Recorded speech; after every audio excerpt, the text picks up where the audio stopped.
चलिए, तो इस बड़ी जीत के पीछे कारण क्या रहे, ये शायद विवेचना का मुद्दा महागठबंधन के लिए तो नहीं होगा, लेकिन बीजेपी के लिए हार की एक बड़ी वजह क्या रही, ये जरूर मंथन होगा। कल बीजेपी की संसदीय बोर्ड की बैठक भी है। बहरहाल पार्टियों की जो एक तस्वीर उभर कर आ रही है उस पर एक नजर डालते हैं। स्ट्राइक रेट क्या रहा तमाम राजनीतिक पार्टियों का इन चुनावों में, उस पर देखते हैं एक नजर। जेडीयू 101 सीटों पर लड़ी और 72 सीटें जीतनी है। आगे हमने इसलिए लिखा है क्योंकि कुछ सीटों के अभी रिजल्ट डिक्लेयर नहीं हुए हैं, लेकिन रुझान उन नतीजों में ही तब्दील होंगे, ये मानकर चल रहे हैं। अब बीजेपी 157 पर लड़ी और 53 पर जीती। स्ट्राइक रेट 34% का रहा। और बीजेपी के साथ साथ अब नजर डालते हैं अगली पार्टी पर। हिंदुस्तान आवाम मोर्चा, जीतन राम मांझी की पार्टी 21 सीटों पर और उनमें सिर्फ 2 पर जीती। मखदूमपुर की सीट भी जीतन राम मांझी अपनी हार गए। खराब प्रदर्शन हिंदुस्तान आवाम मोर्चा का इन चुनावों में। और वहीं रालोसपा के लिए अगर कहें तो 23 पर लड़ी और सिर्फ 2 जीती। 9% का ये स्ट्राइक रेट रहा उपेंद्र कुशवाहा की पार्टी का। अब एक नजर डालते हैं कांग्रेस पर। कांग्रेस के लिए चुनाव अच्छे रहे क्योंकि 41 पर लड़ी और 24 सीटें जीती। हालांकि इसमें भी कुछ फेरबदल हो सकता है क्योंकि कहा जा रहा है कि 26 2 और सीटों पर आगे चल रही है। तो कांग्रेस के लिए अच्छा रहा। पिछले चुनावों में के मुकाबले 6 गुना एक इजाफा रहा है। रामविलास पासवान की पार्टी लोक जनशक्ति पार्टी 42 सीटों पर लड़ी और 3 सीटें सिर्फ निकाली हैं। 7% का ये स्ट्राइक रेट रहा है। तो जो बीजेपी के जो सहयोगी दल रहे हैं उनके लिए ये एक बहुत ही खराब प्रदर्शन इन चुनावों में रहा है। अब एक और तस्वीर पर नजर डालते हैं। 2010 के मुकाबले 91 सीटें जीती थी और 2015 में 57 सीटें। तो देखिए किस तरह से बीजेपी का ग्राफ नीचे गया है इन चुनावों में। 2010 में रामविलास पासवान हालांकि बीजेपी के साथ नहीं थे, 3 सीटें और 2015 में 2 सीटें। तो रामविलास पासवान के लिए बहुत ज्यादा अंतर नहीं है, लेकिन बीजेपी के साथ थे और इस बार उनकी हार बहुत बड़ा झटका बीजेपी के लिए रही है। 2010 में 115 सीटें जेडीयू ने निकाली, इस बार 70 सीटें। हालांकि इस बार 101 सीटों पर ही लड़ी थी, पिछली बार 141 पर लड़ी थी। और आरजेडी के लिए जो इस बार सबसे बड़ी पार्टी बनकर उभरी है, 2010 में सिर्फ 22 सीटें थी, 168 पर लड़ी थी। इस बार 76 सीटों पर जीत हुई है, 101। तो 54 सीटों का यहां पर फायदा आरजेडी को हुआ है। सबसे बड़ी पार्टी इन चुनावों में उभरी है। कांग्रेस के लिए 2010 जो तस्वीर जिसकी मैं जिक्र कर रही थी, 4 सीटें जीती थी पिछले चुनाव में, इस बार 24 सीटें, 20 सीटों का फायदा कांग्रेस के लिए है। तो ये एक बड़ी जीत हो जाती है। और यशवंत हमारे साथ है, उनसे बेहतर कौन बता पाएगा। यशवंत, मुझे लगता है कि ये जो सहयोगी जो दल हैं उनका जो ये फासला, उनके लिए जो हालांकि सपोर्टिंग रोल में है, लेकिन उनकी जीत और हार बहुत बड़ा फैक्टर दोनों गठबंधनों के लिए। बहुत बड़ा। और अरिथमेटिक का कितना जोर रहा आप ये समझिए। अरिथमेटिक की इतनी ताकत रही महागठबंधन के वोट्स में कि कांग्रेस का भी स्ट्राइक रेट 60% पहुंच गया। यानी कि जो सबसे कमजोर कड़ी थी महागठबंधन की, उसका अगर स्ट्राइक रेट बीजेपी के स्ट्राइक रेट से ज्यादा हो जाए तो हमें इसको अरिथमेटिक का ही जादू कहना चाहिए। इसके अलावा और कोई रीजन नहीं है कि आप इसको समझा सकें। आप ये देखिए कि बीजेपी और गठबंधन के खाते में केवल 58 और 180 के करीब जो लालू जी का फिगर था कि हम 180 190 जीत रहे हैं। अगर लालू जी कहते हैं कि केवल हमारा ही सर्वे ठीक था, तो लालू जी आप ही ठीक थे, हम मानते हैं आप ही ठीक थे। ये बात दूसरी है कि पिछले 4 चुनाव के बाद में आपका सर्वे सही हुआ है, लेकिन फिर भी लेकिन ये गजब है। ये अपने आप में लोकतंत्र का बड़ा अद्भुत नजारा है, जहां पर जब आप सामाजिक समीकरणों की बात करते हैं और सामाजिक समीकरण 45% के थे पिछले लोकसभा चुनाव में जब मोदी की लहर थी तब भी, और लालू नीतीश के 45% में से अगर 42% सामाजिक समीकरण डिलीवर हो जाता है तो ये जबरदस्त अरिथमेटिक ही नहीं है, ये जबरदस्त केमिस्ट्री का भी नमूना है। अब बीजेपी के वोट यहां पे कम हुए हैं जितने हमारे एस्टिमेशन से, 42% का हमारा एस्टिमेट था, 42 मिले हैं गठबंधन को, लेकिन बीजेपी के वोट जरूर 4-5% कम हो गए हमारे एस्टिमेशन से। एक चीज इसमें जो बहुत इंटरेस्टिंग लग रही है कि अगर बीजेपी के वोट इतने ही कम है जितने अभी तक के ट्रेंड में दिख रहे हैं, तो इसका मतलब है कि अन्य के वोट कहीं ना कहीं 20% से ज्यादा पड़े हैं। अब ये बात एक बड़ी एक सीट का आपको अंदाजा जब देखना पड़ेगा कि अगर अन्य के वोट इतने पड़े हैं तो इसका सीधा एक ही मतलब होता है कि बड़ी तादाद में रेबल कैंडिडेट्स ने भी वोट कहीं ना कहीं काटे हैं। तो क्या टिकट डिस्ट्रीब्यूशन में कहीं गलती हुई है, ये भी एक सीट को अब देख के जब पोस्टमार्टम होगा तब समझ में आएगा। उस पर मंथन जरूर होगा। कुछ और तस्वीरों पर नजर डाल लेते हैं। बीजेपी का खराब प्रदर्शन उन इलाकों में हुआ जहां बीजेपी ने लोकसभा में शानदार जीत दर्ज की थी। अब केंद्र सरकार के कई मंत्रियों के संसदीय क्षेत्रों में भी बीजेपी को हार का मुंह देखना पड़ा है। पूर्वी चंपारण में कुल सीटें 6 और एनडीए के लिए सिर्फ 4। राजीव प्रताप रूडी का जो इलाका है सारण, वहां पर 6 सीटें थी और एनडीए की स्थिति 4 सीटों पर वो पीछे, यानी कि 4 सीटें बीजेपी के हाथ से निकली वहां से। रामविलास पासवान का प्रभाव वाला इलाका हाजीपुर, कुल सीटें 6 और 4 सीटों पर यहां पर एनडीए बीजेपी पीछे रही। तो ये उन इलाकों का हाल है जहां से उनके केंद्रीय स्तर के मंत्री आते हैं। गिरिराज सिंह, नवादा का जो इलाका है, 6 सीटें वहां से आती हैं और वहां पर भी 4 सीटों पर एनडीए पीछे रही है। अब रामकृपाल यादव पाटलिपुत्र में कुल सीटें 6, एनडीए की स्थिति 5 सीटों पर वहां पर पीछे। और ये अर्बन इलाका है सुचरिता। हाँ। ये पाटलिपुत्र का इलाका जो पटना के बिल्कुल होम टाउन, जिसमें कहा जा सकता है एनडीए की वहां पे स्वीपिंग विक्ट्री होनी चाहिए, लेकिन अगर नहीं हुई है तो सिवाय इसके कि सिर्फ अव्वल घर के अंदर भेदी और खराब कैंडिडेट सिलेक्शन, इसके अलावा एनडीए किसी और चीज को दोष दे ही नहीं सकता। बिहार विधानसभा में 40 सीटें ऐसी जो एससी एसटी के लिए रिजर्व थी। रामविलास पासवान और जीतन राम मांझी के साथ के बावजूद एनडीए को सिर्फ 8 सीटों पर जीत हासिल हुई है। ये बढ़त हासिल हुई है। देखिए, आरजेडी 14 सीटें जीती है, जेडीयू 11, बीजेपी सिर्फ 5, कांग्रेस भी 5 सीटें निकाल गई और हिंदुस्तान अवाम मोर्चा सिर्फ 2, आरएलएसपी 1।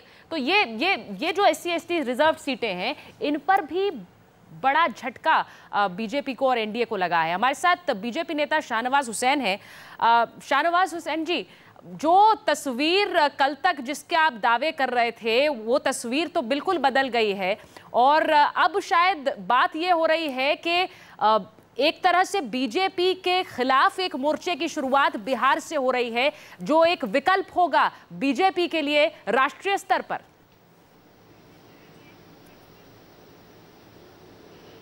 नहीं, ये सही है कि जो नतीजे अभी आए हैं वो हमारे उम्मीद के एकदम विपरीत हैं।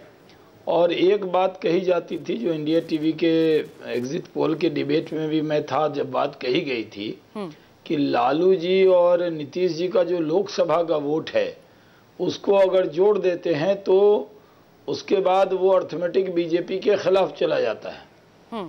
ठीक ऐसा ही हुआ है। हम लोग ये मानते थे कि दोनों का वोट एक दूसरे को ट्रांसफ़र नहीं होगा, लेकिन वो ट्रांसफ़र हुआ है। अक़लियत का वोट पूरी तरह उनके साथ रहा। जो लालू जी के समीकरण का जो वोट है वो पूरी तरह उनके साथ रहा और नीतीश कुमार जी के भी समीकरण का जो वोट है वो भी उनके साथ रहा। इसलिए इस तरह का रिजल्ट आया है। माहौल अच्छा था, भीड़ अच्छी आती थी, लोग मुद्दे पसंद कर रहे थे, लेकिन जो अर्थमेटिक उन लोगों ने बनाया था महागठबंधन बनाकर, शाहनवाज वो जी, अर्थमेटिक जीता है। केमिस्ट्री उनकी कुछ जीत भी हो, के कारण क्या रहे? की जीत हो गई। नहीं, केमिस्ट्री की जीत हुई शाहनवाज जी। ये तो आप बात करेंगे, लेकिन आपकी हार का कारण क्या रहा, उस पर भी थोड़ी रोशनी डालिए। केमिस्ट्री और अरिथमेटिक की बात शाहनवाज जी, यशवंत देशमुख बोल रहा हूँ। ये बात तो शुरू से चल रही थी, तो केमिस्ट्री भी काम कर गई, अरिथमेटिक भी काम कर गई।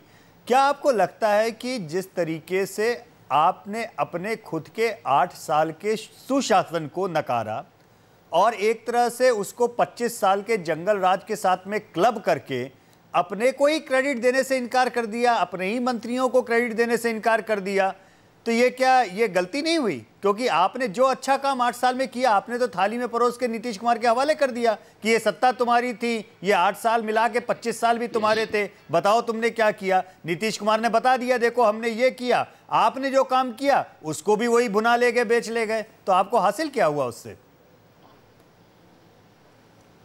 देखिए यशवंत जी, आज हमारी कमी दिखेगी क्योंकि हम हार गए हैं, और नीतीश जी लालू जी की खूबियां ही दिखेंगी क्योंकि वो जीत गए हैं।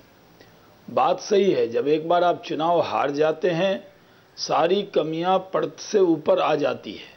नहीं, मैं तो आपकी अच्छाई गिना रहा हूं, तो सारी कमियां मैं तो केवल अच्छाई के लिए पूछ रहा हूं शाहनवाज जी। 8 साल का सुशासन था, मैं तो ये कह रहा हूं।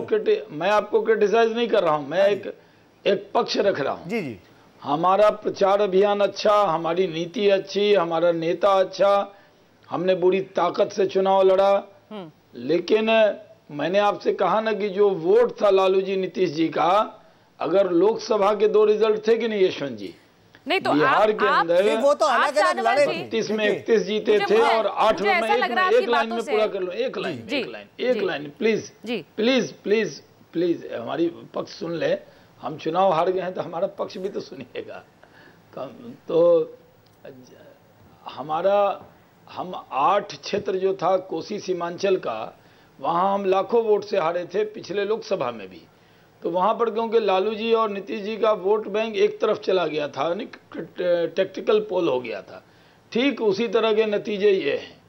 यहाँ पर जो 8 लोकसभा हम हारे थे लोकसभा के चुनाव में, 32 में 31 जीते और 8 में 8 हार गए थे। अभी बिहार में जब दोनों मिल गए तो उसी तरह के नतीजे अभी सामने आ गए। इसलिए मैं कहता हूं कि भारतीय जनता पार्टी ने अपने तौर पर, गठबंधन के साथियों के तौर पर सब मेहनत की, लेकिन उनका अर्थमेटिक भी कामयाब रहा। और सही यशवंत जी कह रहे हैं, केमिस्ट्री भी उनकी कामयाब रही। मुझे आपकी बातों से शाहनवाज जी ये लग रहा है कि सब कुछ ठीक था, सब कुछ ठीक था, आपका प्रचार ठीक था, आपके नेता आए, केंद्र सरकार के मंत्री वहां प्रचार कर रहे थे, सब कुछ ठीक था, तो फिर कमी कहाँ थी? ये मुझे आपकी बातों में कहीं साफ नजर नहीं आ रहा है। कमी कोई नहीं थी। कमी आप ही बता दीजिए मुझे, मतलब ये इस विवेचना से, इस मंथन से परे है। क्या ये तो पता करना पड़ता है। नहीं, लेकिन एक जिस मैं तो केवल गलती निकालने के लिए नहीं, शाहनवाज जी मैंने बताएंगे वही स्वीकार। शाहनवाज जी नहीं, गलती निकालने के लिए मैंने नहीं वो प्रसंग छेड़ा था। मैंने बहुत जेन्युइनली आपसे पूछा कि 8 साल तक आपने एक अच्छी सरकार चलाई। आज भी बिहार पूरे चुनाव के दौरान जब भी हम सर्वे करते थे, बिहार की जनता में एक जनमानस में एक मेन बात आती थी कि अरे ये लोग साथ में रहते तो बेहतर रहता। तो आपकी सरकार को, जो जेडीयू के साथ में आपने 8 साल सरकार चलाई, उसको जनता के बीच में अच्छी खासी प्रशंसा और यश मिला था। तो कहीं ना कहीं ये तो महसूस होता होगा ना कि जब आप उस चीज को क्लब इन करके 25 साल के जंगल राज में झोंक रहे हैं। सुशील जी, आपके बाकी मंत्री जिन्होंने इतना अच्छा काम किया, उन मंत्रियों के कामकाज को भी तो एक तरह से फिर डिसोन ही कर दिया ना। मैं क्रिटिसाइज करने के लिए नहीं बोल रहा हूं, मैं तो आपसे, क्योंकि आप एक पॉलिटिकल माइंड हैं। देखिए, आप एक सामान्य राजनेता नहीं है शाहनवाज जी, आप एक सामान्य नेता नहीं है। आपसे हमारे टेलीविजन के संबंध जो है अब 15 साल से ज्यादा पुराने हो गए हैं, तो आप बहुत सधा हुआ जवाब दे सकते हैं इस बात का। मैं जानना चाहता हूं शाहनवाज जी, मुझे एक छोटा सा यहाँ पर ब्रेक लेना है। मैं आपका जवाब लूंगी, लेकिन एक छोटा सा ब्रेक पहले मैं ले लेती हूँ। उसके बाद कांग्रेस के नेता भी हमारे साथ जुड़ रहे हैं। एक ब्रेक लेती हूँ, फिर वापस आती हूँ। तो महागठबंधन के लिए एक बड़ी जीत बिहार में, और नीतीश कुमार की प्रेस कॉन्फ्रेंस से ये साफ था कि वो चाहते हैं कि इस जीत को एक राष्ट्रीय संदर्भ में देखा जाए, और जिसको देखा भी जा रहा है। हमारे साथ इस वक्त नदीम जावेद जुड़े हैं। नदीम साहब, ऐसा लग रहा है कि इस जीत के लिए जो तमाम श्रेय है वो नीतीश कुमार और लालू यादव को मिल रहा है, जाहिर है, लेकिन आपकी पार्टी का भी रोल कुछ कम नहीं रहा है। 4 से आप लोगों ने अच्छी खासी छलांग लगा ली है, लेकिन आपको लगता है वो जीत कहीं जेडीयू और आरजेडी के कंधों पर आई है?